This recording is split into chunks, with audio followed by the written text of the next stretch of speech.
విశ్వాసము never fails అంటారు. విశ్వాసం ఓడించేది కాదు, విశ్వాసం వాటింపాలు చేసేది కాదు, విశ్వాసము జయం అనుగ్రహింపజేసేది. ఆమేన్. కాకపోతే ప్రతి విశ్వాసము అపజయంగా కనిపించే రీతిలో ప్రయాణం చేస్తూ తుదకు విశ్వాసం అనుగ్రహింపజేసే అద్భుతమైన ఫలితం ఇచ్చేది. అయితే అపజయం కనబడుతుంది కదా, అక్కడే చాలామంది కృంగిపోయి బలహీనలు అయిపోతూ ఉంటారు.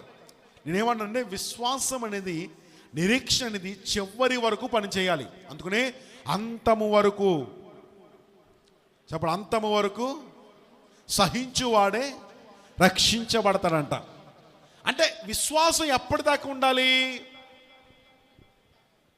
ఎస్, అంతము వరకు ఉండాలి. ఆమెన్ చెప్పండి.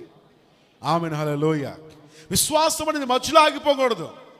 విశ్వాసం అనేది సకల్లో ఆగిపో